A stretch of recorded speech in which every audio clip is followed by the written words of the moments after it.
بصوا بقى منظر الميه تحفه. خطير خطير خطير خطير خطير خطير. بصوا قعده جميله بقى. عملنا سندوتشاتنا في البيت وجينا اكلنا على البحر. يعني الخروجه ما تكلفتش حاجه، وعملنا الهمبرجر في البيت ومضمون وبطريقه حلوه، ونزلنا اكلناها تحت. ودي بقى حبايبي كانت الطريقه بتاعت الهمبرجر. كيس خلطه برجر من ماجي. تمام. ده بيعمل نص كيلو، عليه معلقتين بقسماط ومعلقتين طحينه. انا عاملاها في البيت، هبقى اوريكم الطريقه بتاعتها. الطحينه والبقسماط بيظبطوا جدا الهمبرجر وبيخليه جميل. وحطيت معلقه فلفل اسود ومعلقتين بصل بودر، ما بيتحطش عليه بصل طبيعي مفروم. تمام. البرجر بتحطش عليه بصل طبيعي مفروم. ونعجن بقى كويس جدا جدا جدا لحد ما يتجانس كله مع بعضه، وسبته حوالي ربع ساعه كده في التلاجة. وبعدين اي غطا بقى برطمان عندك زي ما انت شايفه كده، حطي عليه كيس واعملي الكور كده.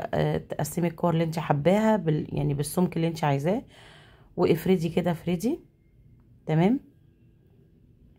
لحد ما تتظبط معاكي، وبعدين هتقلبيها هتطلع معاكي همبرجرايه، ولا محتاجه مكبس بقى ولا حاجه يعني ولا اي حاجه.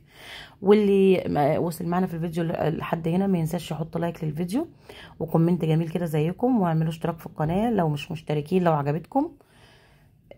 فضلا وليس امرا. بصوا، واقعدي ساوي كده من الحروف زي ما انا وريتك. بصي يعني حاجه سهله وبسيطه. يعني خروجه كلفناها ايه؟ نص كيلو همبرجر، قصدي نص كيلو مفروم. وعملنا الهمبرجر، عملت منه 12 قطعة. تمام. وخروجة بسيطة كده عند بير مسعود، وهتشوفوا الفسحة جميلة جدا وبسيطة ومش مكلفة.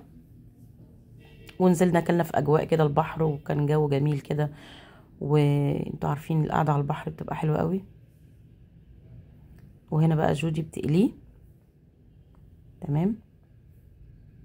وبعد ما هتقليه هتقطع بقى بصل ترانشات كده جوليان، وطماطم برضو. مش بنحب نحطهم مش مستويين، بنديهم تشويحه كده على النار. دلوقتي اوريكم. اوعوا تنسوا تحطوا لايك للفيديو وكومنت واشتراك فضلا وليس امرا. تمام. هنا بقى جودي كانت بتنزل بصل زي ما قلت لكم. تمام. هتديله تشويحه، وبعدين هتنزل عليه الطماطم برضو طرنشات رفيعه.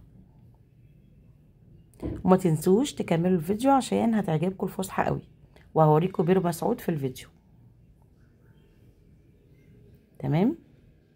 هنا بقى غسلنا الطماطم لحد ما تدبل الطماطم مع البصل، ورشه فلفل بقى ورشه ملح. تمام. جربوها بالطريقه دي هيعجبكم قوي.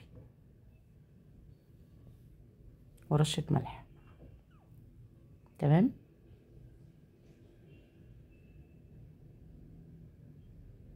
خلاص كده هو هنا خلاص اتبل معانا. هنطفي عليه النار. هنا بقى انا بحشي السندوتشات عشان ننزل.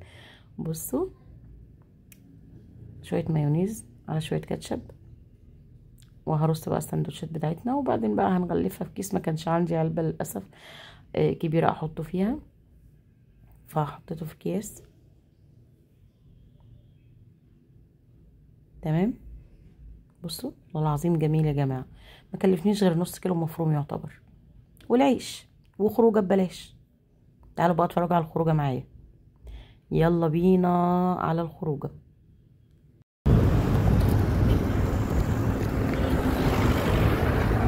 ايه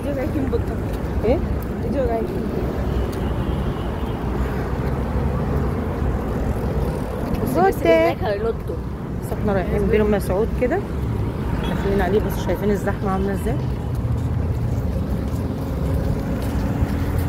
نروح بقى عند البير اوريكم البير واوريكم بقى منظر البحر من عند الصخر. قاعدين بيشوا ذره بقى ولب وبتاع. بس احنا كده طالعين عند بير مسعود.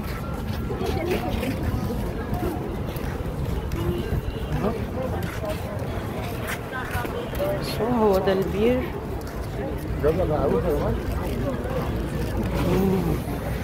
شو منظر البير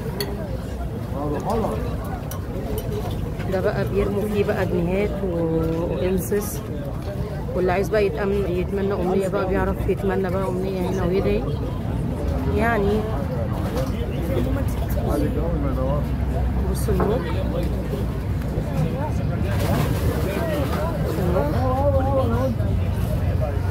ده بير مسؤول. بودة بيبص. بودة بص يا بود، بص يا بود. بودة اصلا وقع الكوتشي، وقع فردة منه في السكة. اللعنات التانية. شو بقى احنا رايحين عند الصخر. بصوا منظر الصخر. انا بحب القعدة هنا بالذات في الشتاء لان الدنيا بتبقى فاضية، ما بيبقاش في زحمة. يعني احنا لحقنا الشمس بعد ما غربت، احنا نازلين متأخر من البيت، بس يعني البحر لسه باين، لسه الدنيا مش ضلمة. بصوا منظر، مش عارف، بصوا منظر الغروب. الشمس مش باينة. نط من هنا. ياه بصوا منظر الصخر. انا بموت في الجو ده كده يا جماعه.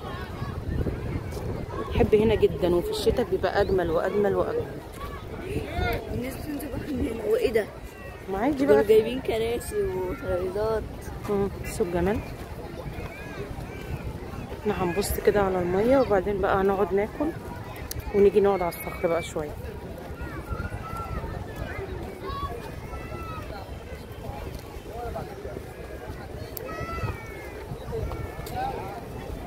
منظر الصخر. بصوا العيال بينزلوا عند الصخر مش خايفين يتزحلقوا ولا يتعوروا.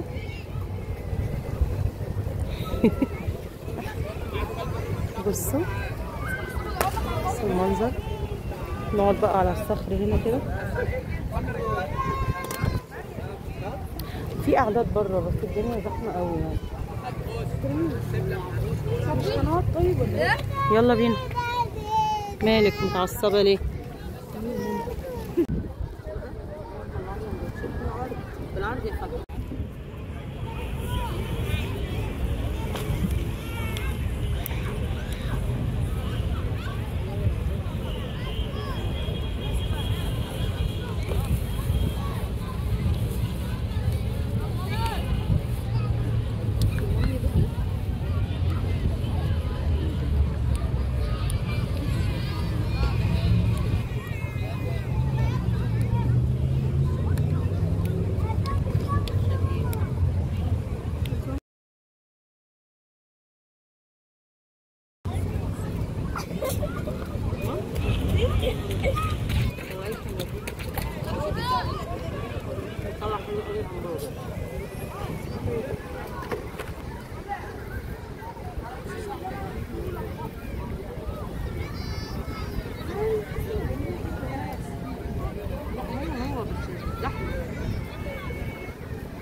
البحر، شفت البحر؟ بده ضيع الكوتشي بتاعه، بده ضيع الكوتشي بتاعه. ليه؟ ينفع كده؟ ضيع فرده وجانا شايلاه مش حاسه اساسا. هنا ايه؟ بصوا جانا وروضه واخدين بده ينزلوا رجله في الميه. خدي بالك عشان بده لابس شراب.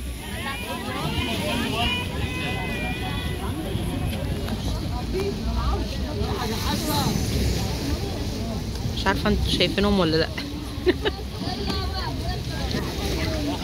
عايزه انزل وراهم. جنى اوعي توقعيه يا جنى.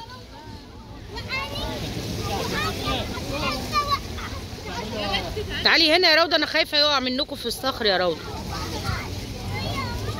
مش عارفه قلقانه خايفه يتزحلق منهم. هو خايف اصلا.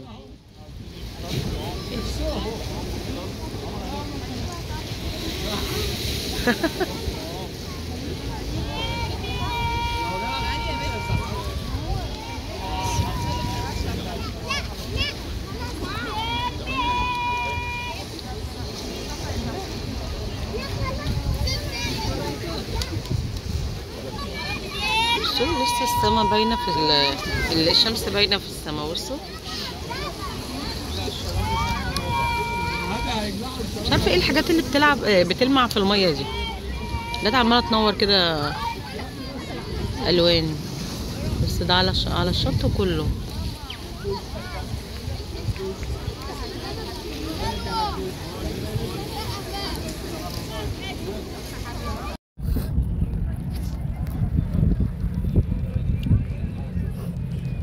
بصوا بقى منظر الميه تحفه. خطير خطير خطير خطير خطير خطير. بصوا قعده جميله بقى. عملنا سندوتشاتنا في البيت وجينا اكلنا على البحر. يعني الخروجه ما تكلفتش حاجه، وعملنا الهمبرجر في البيت ومضمون وبطريقه حلوه، ونزلنا اكلنا تحت. وزي ما انتم شايفين كده الاجواء جميله. اي نعم يعني اسكندريه زحمت وكده، بس لا حلوه برضو يعني النازله حلوه. خدوا بالكم في الشتاء بتبقى الاجواء احلى واحلى واحلى. بصي لي ليه؟ ببص لك انت بتتكلمي اشمعنى؟ الاجواء بتبقى احلى واحلى بجد في الشتاء. ان شاء الله ابقى اصور لكم في الشتاء. البحر هنا بيبقى تحفه، والصخر حاجه كده تجنن بجد يا جماعه والله. ان شاء الله يعجبكم في الشتاء كامل، لان بيبقى هدوء وكده. بنبص حوالينا يعني مفيش منفس.